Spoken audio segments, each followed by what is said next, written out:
Olá, pessoal.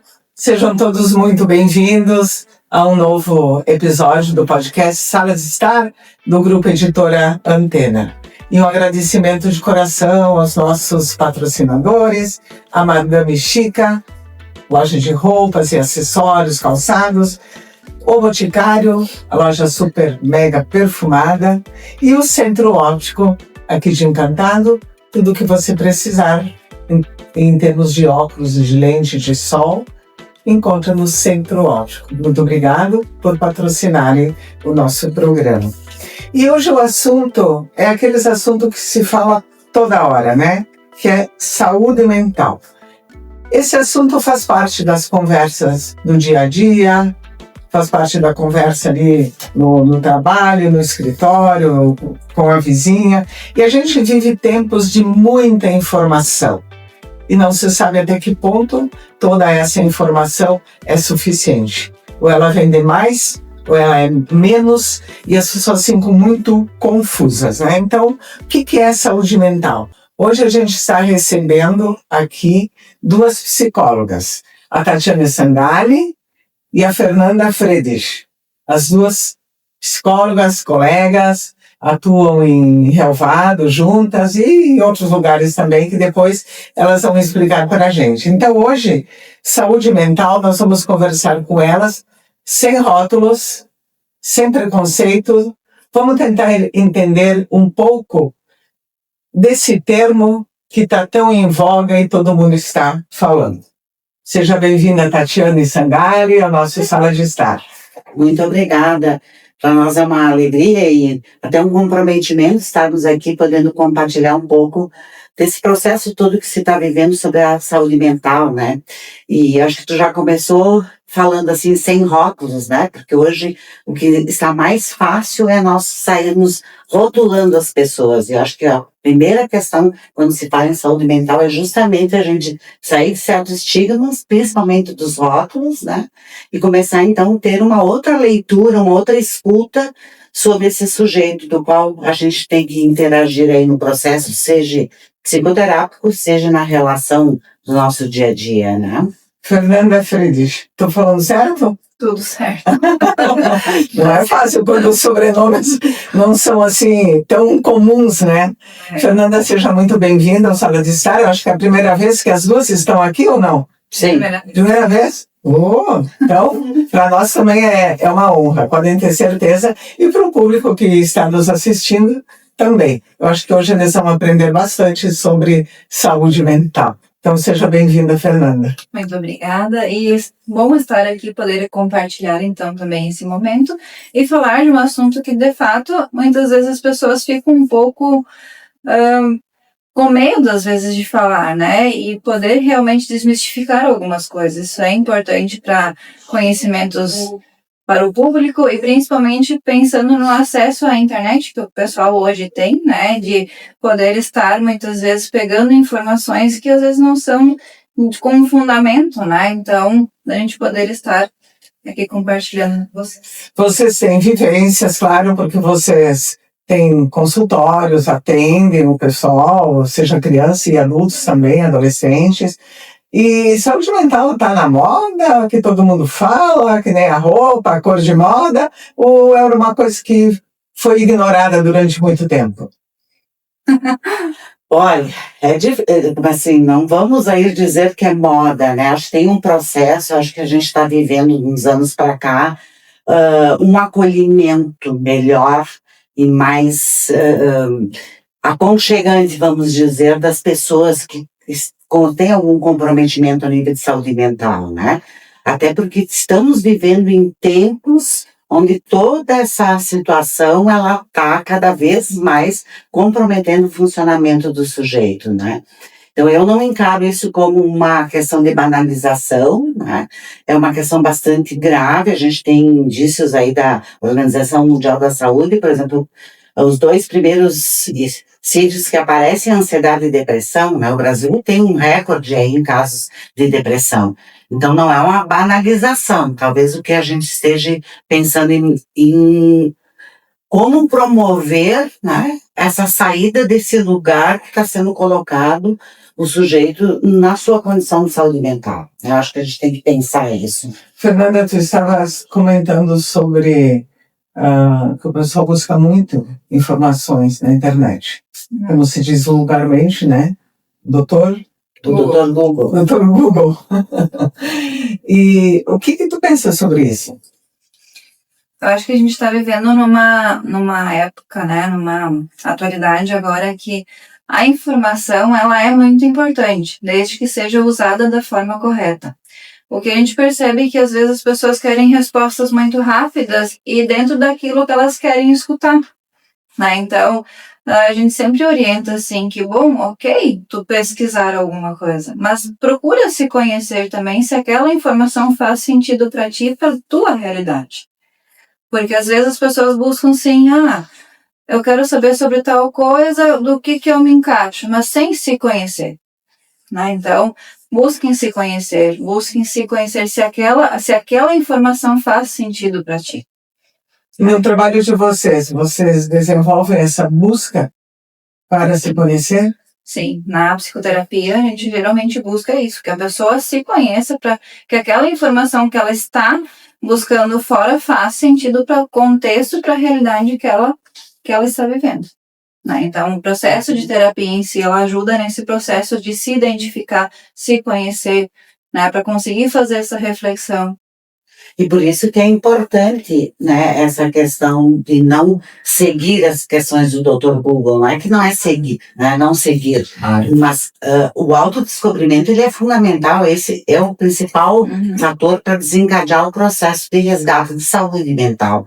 Né? Desde a época de Sócrates, quando ele colocava, né, conhece a ti mesmo, é justamente essa questão, né, porque o que a Fernanda falou, serve para uma, não serve para outra, mas o que cada um de nós tem a sua singularidade. Então nós não podemos botar tudo na mesma panela e dizer, não, esses aqui são os paranoicos, os obsessivos, compulsivos, né? A gente tem que olhar a singularidade de cada um e como a questão patológica está intervindo ali na sua estrutura de funcionamento, né? Isso tem muito a ver com o estilo de vida familiar.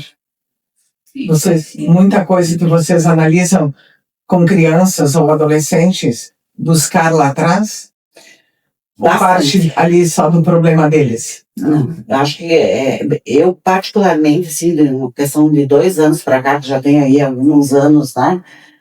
Nem vou dizer o tempo de formada, mas enfim, eu não atendo mais crianças sem o comprometimento e a participação da família no processo. Mas participação efetiva, não é só aquela assim, dar algumas informações. Porque o núcleo familiar é ali onde se estrutura todo o processo de desenvolvimento de um ser humano, né? E aí, para a gente poder compreender qual é o que está ocasionando o desequilíbrio, seja, né? A gente tem que estudar o núcleo, a instituição familiar, né? E poder entender como é que as estruturas de funcionamento estão agindo aí para que a gente possa, então, disparar, né, as intervenções necessárias para que a gente possa organizar não só o sintoma, né? Porque aí é o sintoma, mas vamos olhar a estrutura familiar. Então, muitas vezes a criança ela é só o sintoma de algo da estrutura do núcleo familiar. Que não está bem. Exatamente. Vocês atendem mais crianças, ou adolescentes, ou adultos no trabalho? Ou é geral?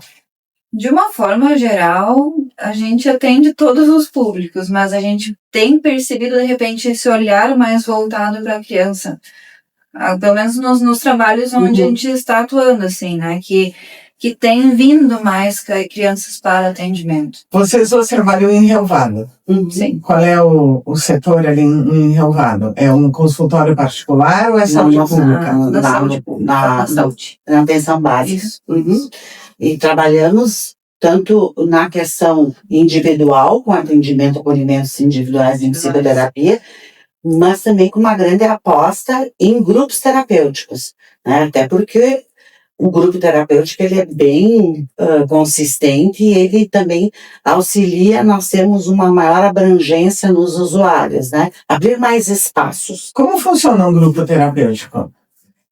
O grupo terapêutico, ele tem, né, como objetivos o atendimento em grupo, né? Então, se estabelece uma um objetivo para o grupo, né? O objetivo ele é trabalhado entre os usuários, né? A fim também de promover um resultado para aquele indivíduo. Cada um fala, cada um diz o que sente, como é que é?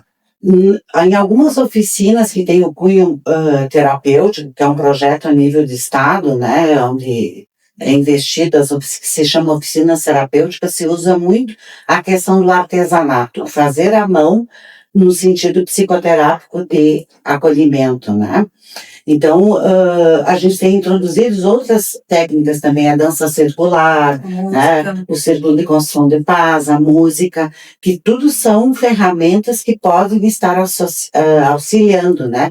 E se trabalha em cima de temas, né? Vamos trabalhar esse ano emoções, né? Vamos trabalhar sobre a questão de autonomia. Então, e nisso tu vai encaixando, né, ferramentas que possam estar auxiliando na fala, nas conversas, nos diálogos, né? Por exemplo, a gente tem um grupo da relação mãe-filha, né? Você achou muito importante aproximar, que a gente sabe a importância da questão que é o vínculo familiar de mãe e filhas, né?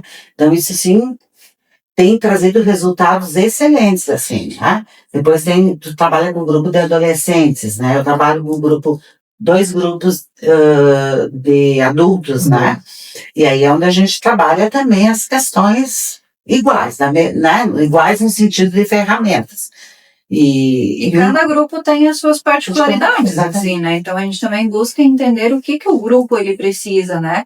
Por que aquele grupo foi formado. Então, pensando assim também nas especificidades de cada grupo, né? Pensando assim, que nem no grupo dos adolescentes, né?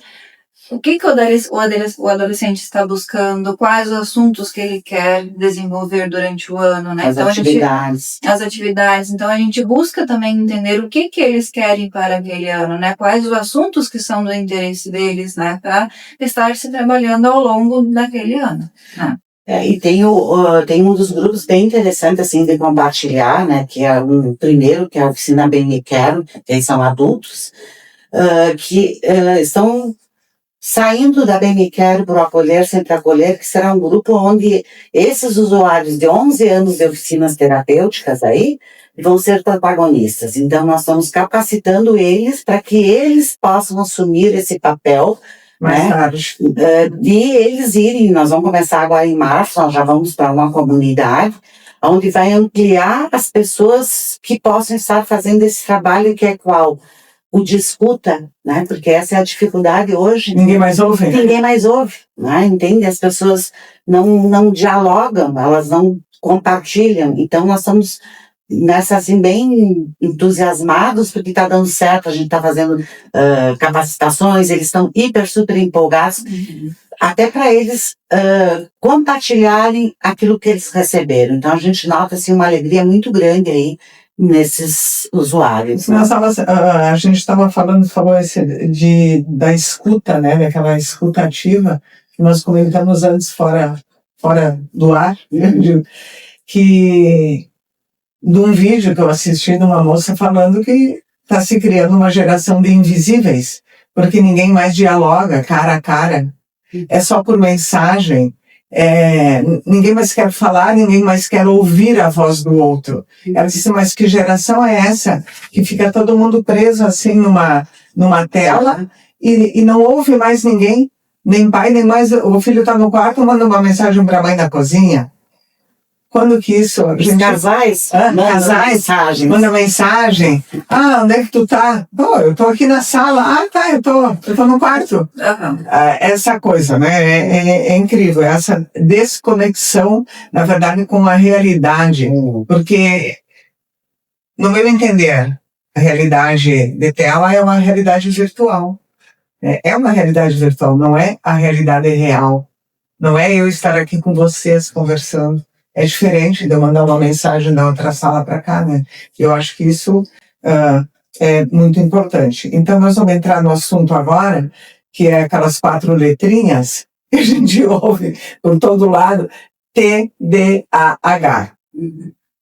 Então, vamos explicar o que é o TDAH. Vamos lá, Fernanda. Então, é um transtorno de déficit de atenção, né, e hiperatividade, e que ele pode ser ou não com hiperatividade, né? Então, ele é um transtorno, né? Que ele é a nível... Agora mais que a gente está falando sobre, né? Mas é uma questão de neuro, né? Então, não é algo que é moda, né? Que nem você no início falou se era moda ou não, né? Isso entra na questão de saúde mental. Não é moda, né? É uma questão que ela já vem sendo estudada há muito tempo, né? Então, a gente tem ali comprovações que não são uma coisa que, eu não quero fazer, ou que é teimosia, ou que é de não escutar o pai e a mãe, né? Então, realmente tem um fundo neurológico ali, né?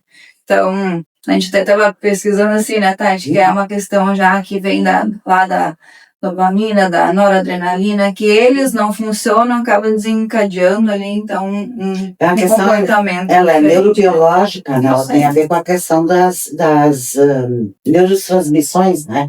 E isso sim é um fator biológico, né? Biológico. E aí nós temos que pensar na questão da qual é a medicação para isso, né?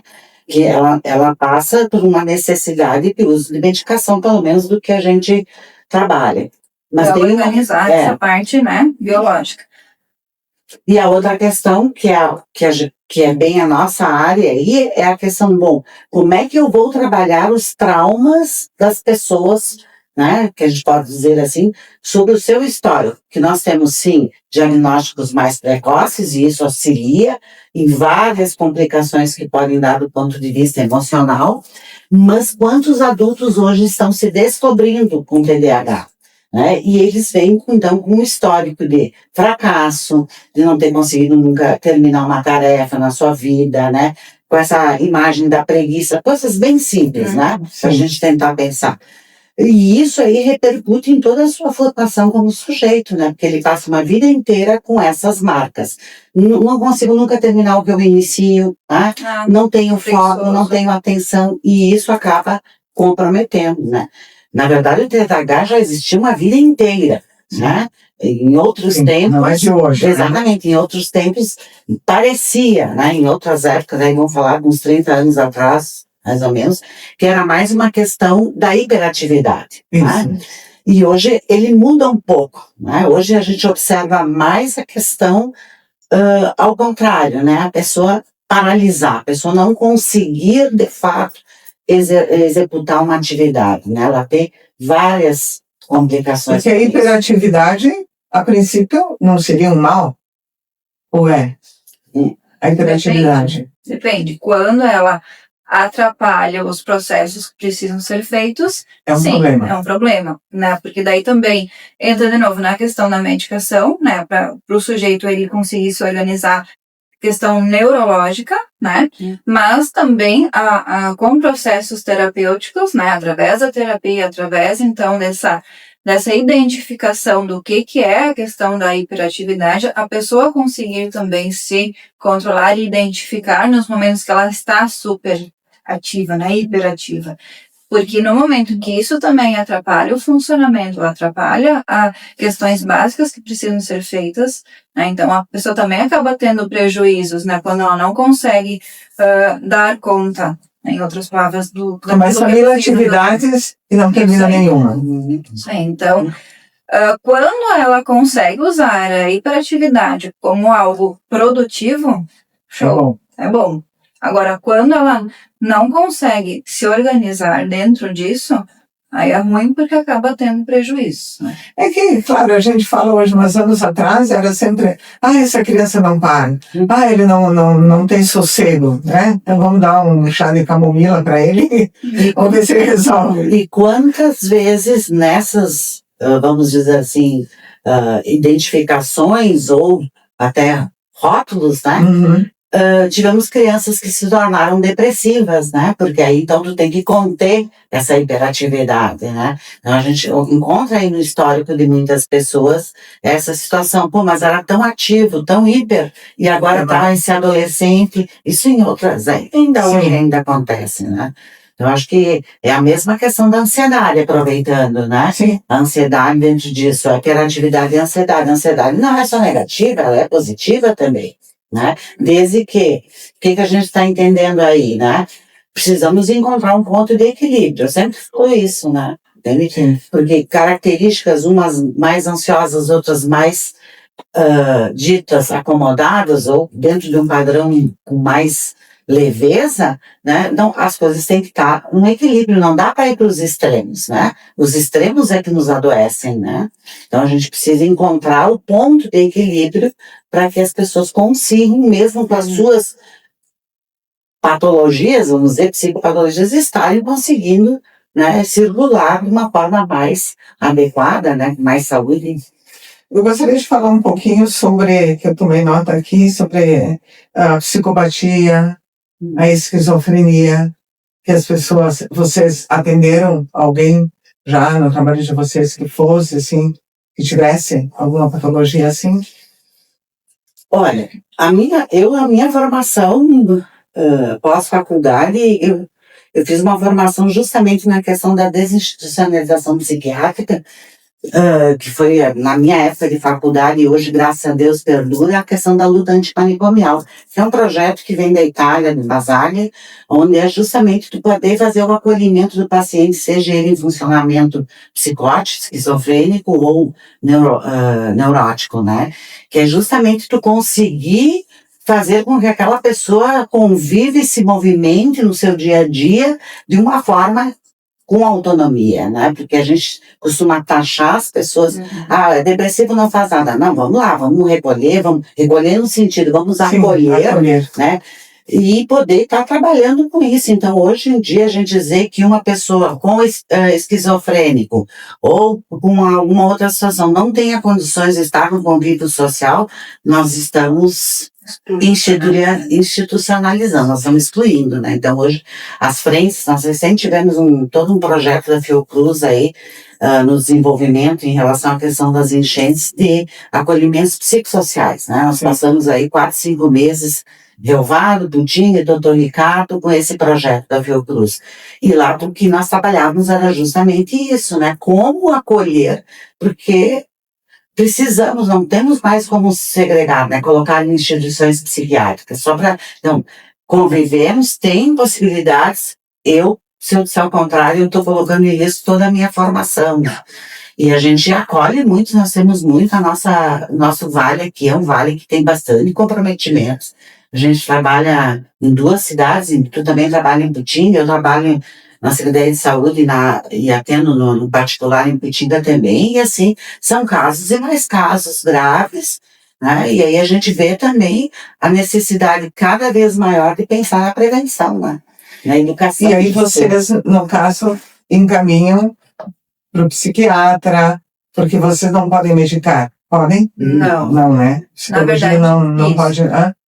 Aí vocês fazem o encaminhamento. O encaminhamento para os profissionais que atuam junto, Sim, né, na rede, ou né, na rede do SUS, ou então caso não tenha para questões particulares, mas assim, a gente sempre busca o que é, né, pensando nessa questão de desinstitucionalização, né, que essa pessoa consiga ter uma convivência dentro da sociedade com os apoios que ela precisa, né, então, que seria na questão... Onde a gente trabalha. onde a gente trabalha, na questão de atendimento, na questão de grupos, na questão, então, sim, na questão da medicação, né, ter esse aporte também medicamentoso, né, na questão familiar, né, também ter esse apoio familiar, né, então, são articulações que a gente acaba fazendo para conseguir também ter um entendimento do que aquela pessoa precisa.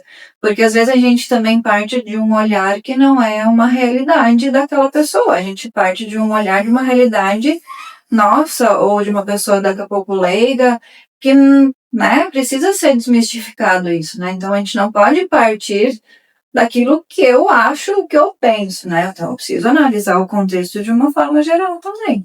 Mas aí tem também a questão, antes de eu te perguntar sobre a medicação, né? A gente tem uma sociedade uma medicação assim, né? Quantas pessoas poderiam estar no seu dia a dia em convivências com um uso mais adequado de medicação, né? Então, assim, é um alerta também para a gente pensar sobre isso, né? E as oficinas, voltando ali para a questão das oficinas terapêuticas, um dos desafios das oficinas terapêuticas é justamente fazer com que esses pacientes com um funcionamento mais grave, vamos dizer assim, possa se reinventar no processo dele, né? Ou ele pode ter o comprometimento que ele tiver, mas ele vai conseguir fazer suas compras no mercado, né? Vai poder ter a sua casa. Mas isso com medicamento.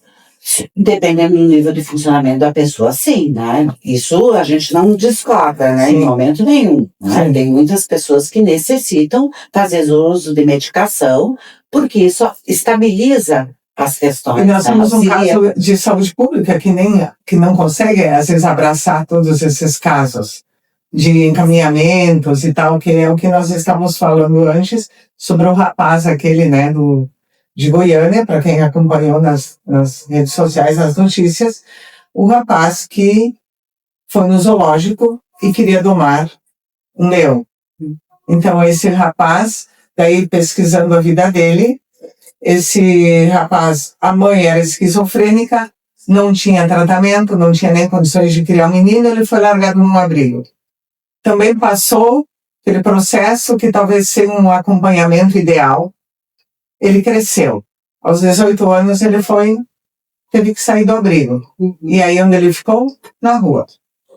E aí na rua ele aprontava de tudo. E aonde ele mais gostava de ficar era na cadeia. Porque ele tinha atenção, ele tinha medicamento. E ele tinha uma proteção. Então ele aprontava coisas na rua para ser preso. Era uma coisa incrível. E aí a última prisão dele, antes do caso zoológico, foi que ele apedrejou uma viatura da polícia e a polícia levou ele explicando para ele que ele não precisava fazer isso mais. E ele disse, não, quando eu sair da cadeia eu vou jogar pedra de novo.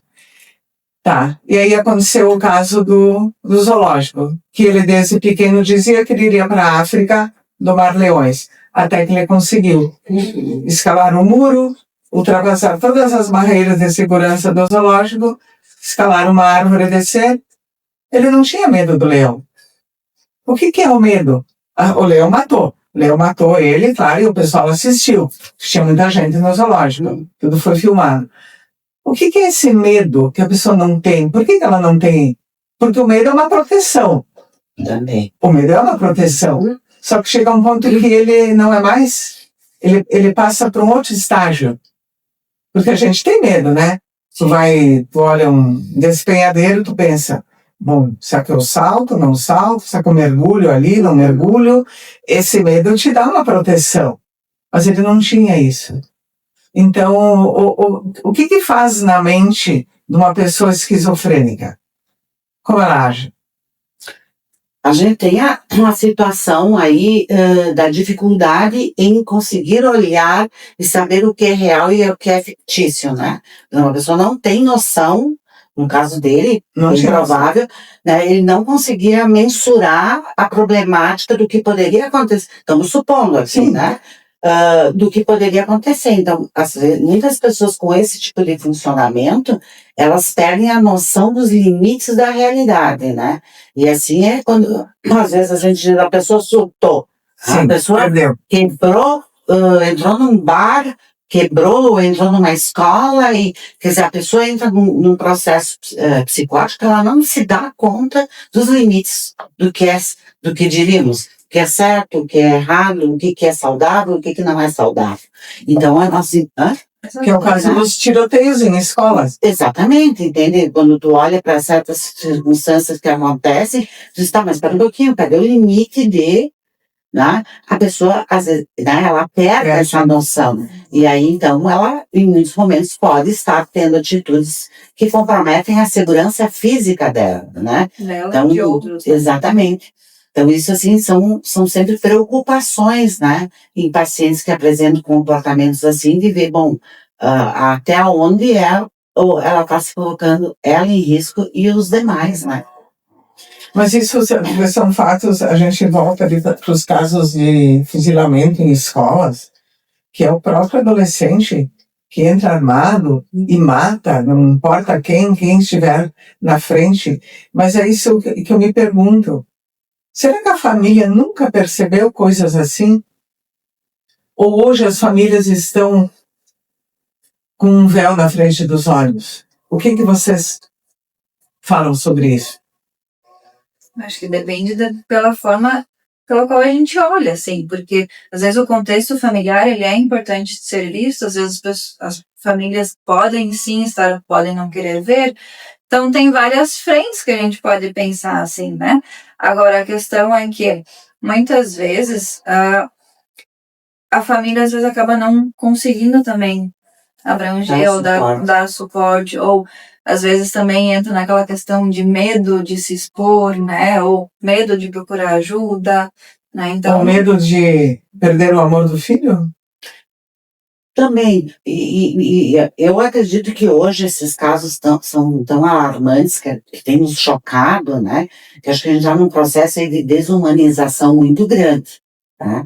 E também nós temos aí colaborando, eu particularmente sou bastante contra a esses jogos que existem, esses Roblox e não sei mais o que, onde nos chegam no consultório crianças de 5, 6 anos com um nível de agressividade altíssimo, né, de ansiedade, agressividade, porque passam o dia inteiro, né, eu já fiz vários testes, consegui, graças a Deus, com a conscientização dos pais, de começar a reduzir e retirar o acesso à mudança de humor, de comportamento da criança, emocional, é visível, né? Então, quer dizer assim, além de coisas que possam vir da própria natureza, da formação de estrutura de personalidade, nós temos todos esses outros acessórios aí, o próprio uso ostensivo do celular, né? Quantas pessoas estão entrando em processo de isolamento social, que é outra problemática da atualidade, por conta do uso abusivo das telas, né? Inclusive idosos. Hã? Idosos exatamente. também. Não, a faixa está todo mundo, está pegando todo mundo, né? Acho que são alguns aspectos, né? E o outro processo que eu vejo muito gritante é sobre a questão viramos objetos, né? É aquele processo de objetivação. Ou seja, não é um ser humano que está na minha frente. O meu lado é um objeto. E esse objeto tem que dar conta de tudo. Né? Então, quer dizer, se perdeu essa capacidade humana de dizer, bom, eu não preciso ser top model, eu não preciso ter o carro do ano, né? Porque como estamos virando objetos, então nós temos que responder à cultura que está sendo instaurada, né, no nosso social. E isso é um risco muito grande. Né? A tecnologia para a gente não vai voltar para o passado. Não. Realmente, né? Nós temos que seguir. Eu acho que a maior dificuldade está, talvez, em como usar a tecnologia, como usar essa ferramenta para um lado saudável. Isso. Tem pesquisas que dizem que o número de horas que uma criança poderia passar vendo o celular seriam de 12 horas, de 2 horas. Sim. 2 horas. Pois bem, o Brasil é um dos países onde as crianças e jovens mais utilizam o celular. Elas passam 13 horas por dia no celular. Então, eu imagino o quão vilão é essa ferramenta nesse sentido, né? Além do tempo, além do tempo, o conteúdo que eles estão acessando. Né? A exposição. Porque hoje, como tudo está sendo muito vulnerável, eu digo assim, querem rápido, então a busca pelo like, a busca pela... os seguidores, pela aprovação de quem nunca te viu na vida. Tu quer aprovação porque tu tá ali exposta. Então, isso que eu acho, no meu entender, assim, né, as crianças estão sofrendo e é onde entra o papel da família, me parece, que tem que ser. A Austrália, por exemplo, proibiu rede social para menores de 16 anos. Tu não pode acessar rede social. Falasse nos jogos, os jogos é o que está a maior agressividade, realmente, né? Das crianças está sendo através de jogos. Quantas jovens aí que a gente está acolhendo em processos de mutilação, né? Por conta desses desafios, né? Então, é muito crítico, até para nós adultos, isso, quantas vezes a gente acaba se influenciando, né? Porque o que está ali nas mídias, né? E é óbvio, eu acho que a gente tem que ponderar, assim, não somos contra, em momento algum, a questão do uso das redes sociais ou qualquer outra, porque é uma ferramenta muito importante, né? Agora, nós temos que ter limites, né? Que é o que nós não estamos tendo. E a sociedade está indo nessa direção, né? Do copia e cola. Copia e cola. Que é o que a gente estava falando antes, que as pessoas não pensam mais, né? Não. Então, a questão da tecnologia, ela está vindo tanto que as pessoas, elas... o Google vai me dar a resposta, então eu não preciso fazer esforço para pensar, para ler, para pesquisar alguma coisa, né? Então, eu preciso fazer algo, eu vou lá atrás, vou ler, vou ver como é que funciona. Não, eu vou lá, digito, vem pronto, né? Vocês acham que as crianças leem hoje livros? Vocês percebem que leem ou não leem? Olha, de 10 adolescentes, vamos botar assim, que lê um livro. E lê um livro e consegue fazer uma análise, é tudo, é a questão instantânea, né? O instantâneo hoje nas nossas vidas tomou um lugar muito significativo. Então, aquilo que vai demorar muito, porque ler um livro não é num clique, né? Não descarta, né? Descarta. A coisa tem que ser muito ligeira, né? Não dá para ter o livro, pegar, então isso que eu digo, falta, né? Não é só a escuta, falta o acolhimento, né? A questão real ali, de se tocar, tocar manusear as questões, né? E é diferente tu ler um livro numa tela ou pegar o livro na mão. Sim. Tem diferença. Sim. Eu acho que é uma diferença emocional. Tu tocar, assim, o papel, né? Eu gosto de ter papel na mão. Ainda sou do tempo do papel. Não sei vocês, mas eu ainda gosto do papel. Eu gosto de rabiscar, gosto de ler, reler. E hoje vocês percebem que os adolescentes não fazem muito isso, não. Não, eu acho que pegar um livro é muito difícil, né? Além dos obrigatórios de escola. Talvez, daqui a pouco, sim, de repente, possa, pensando na adolescência e o pessoal que tem já mais acesso a redes, né, a celular, ou que tem o seu próprio celular, às vezes daqui a pouco de acessar os livros online, mas muito difícil. Isso mas ainda também fazem, mas é muito pouco, e isso é uma cultura que está se perdendo, né, então estamos nos tornando cada vez mais poucos, né, procura e não se acha conteúdo. E na verdade toda essa informação que se recebe, o que ela é aproveitada? O quanto ela seria aproveitada? Porque é muito, né? Tu vai rolando o feed na tela, quanta coisa tu vê numa hora. O que será que fica? Não sei. A ansiedade. De cada vez mais. Cada vez mais. O que a gente vê hoje é isso, né? Porque a pessoa começa a ficar cada vez mais ansiosa, só o simples daquela repetição automatizada né, de vai.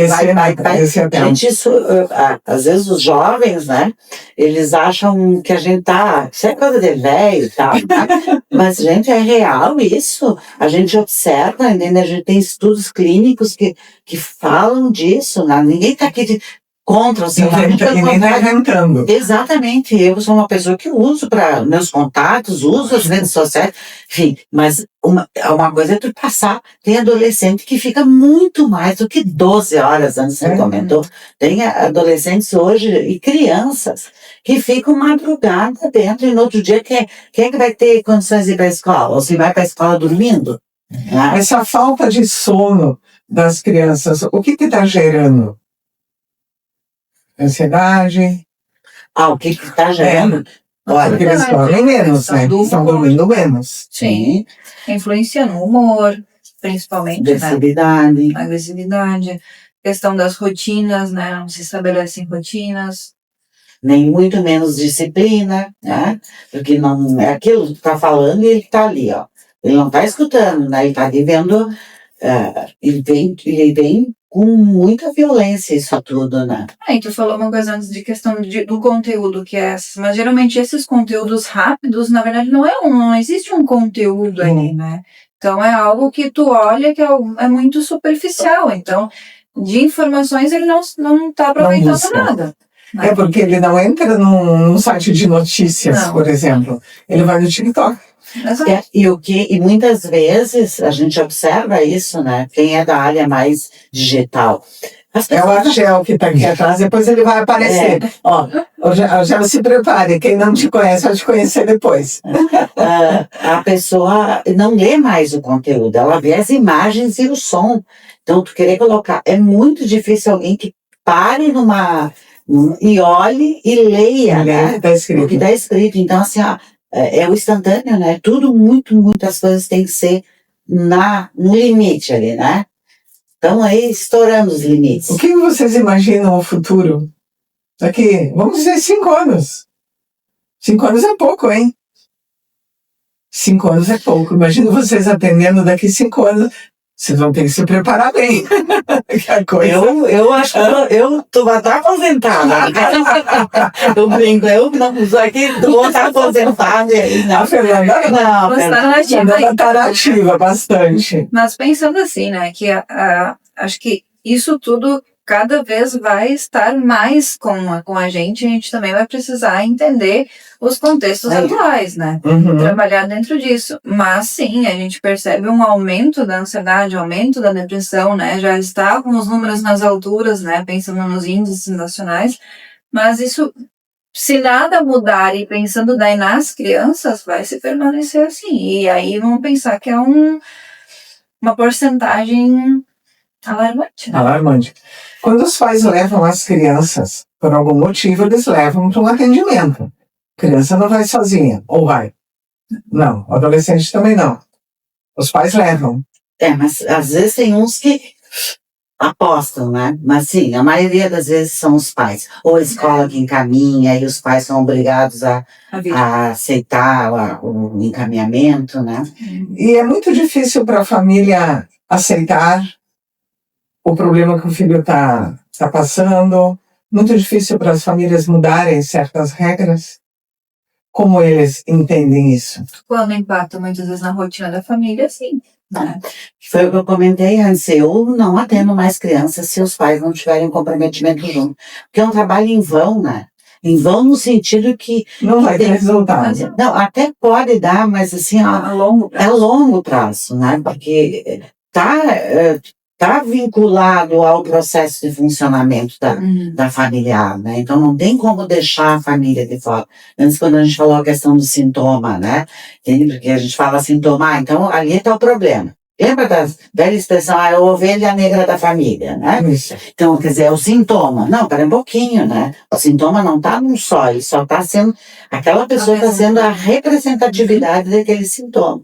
E aí, então, ele tem que ser olhado num todo, não só numa parte, que seria, no caso, a criança, né? Hoje a gente vê aqui a questão da depressão, tá? Depressão também é diferente de tristeza.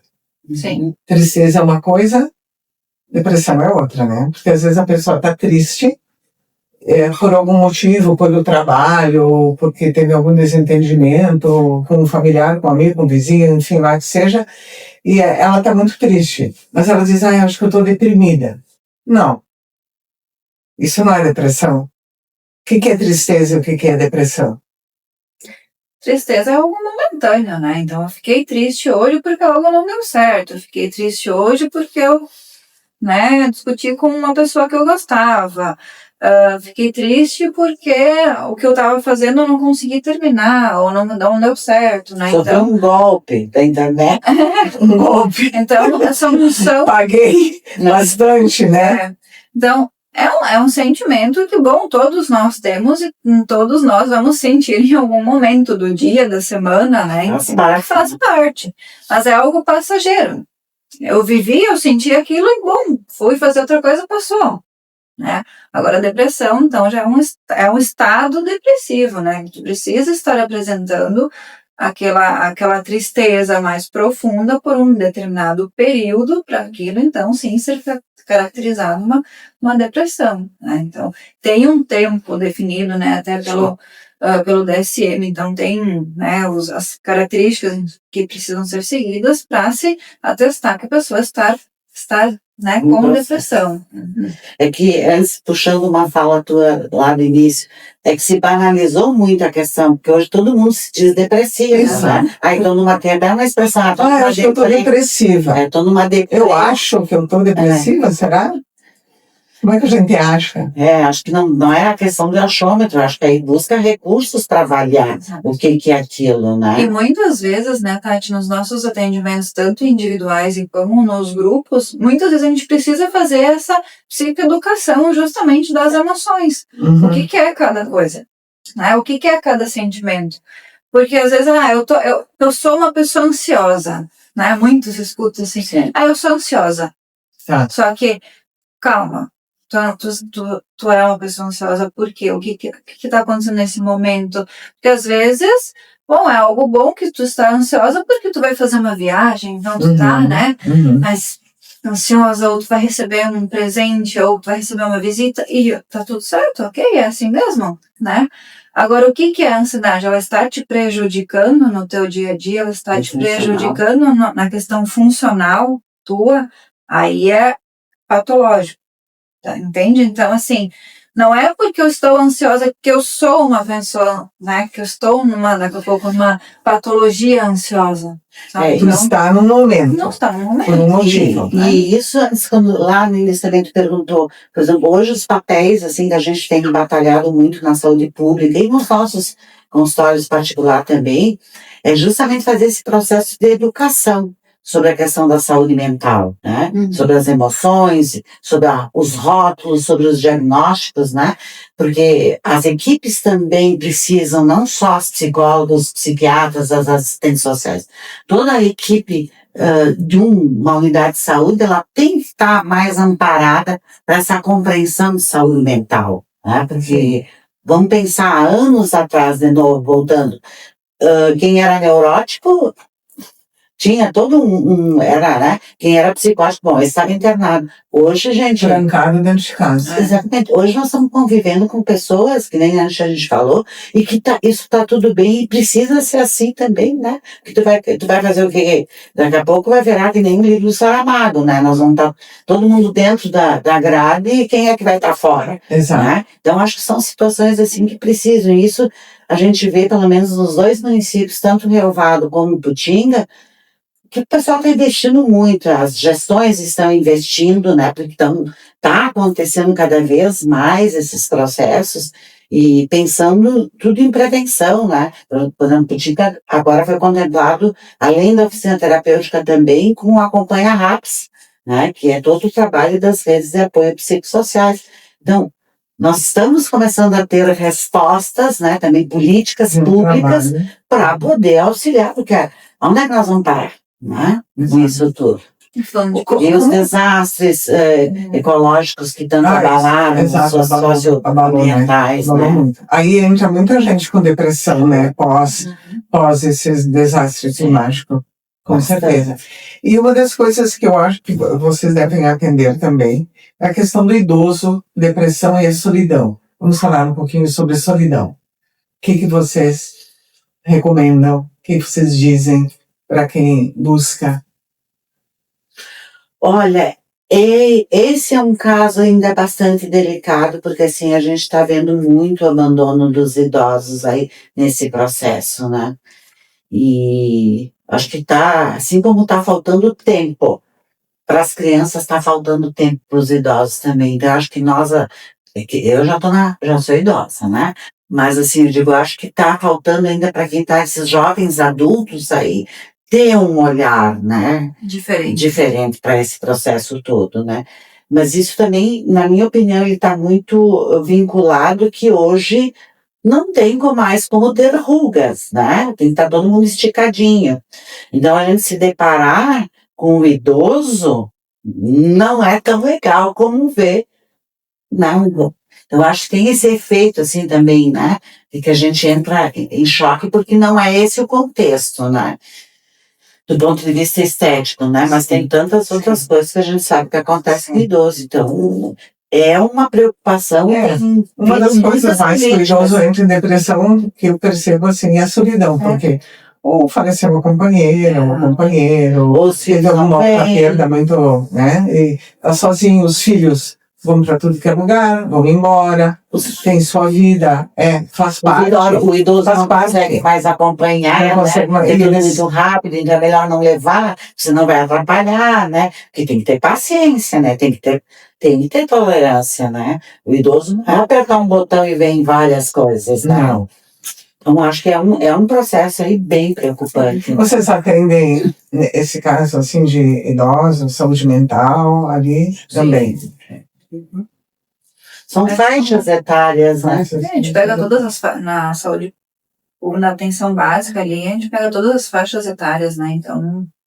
e tem casos, alguns momentos, que são casos que acaba indo até para promotoria, né? Porque, assim, situações de abandono, né? Mas, assim, vamos lá, isso não é só característico dos municípios, onde não. É geral. Isso é a gente está falando geral, não estamos especificando nenhum município. A gente fala isso normalmente. Exatamente, a Europa, há 30 anos atrás, Trieste era uma cidade só tinha idoso. Sim.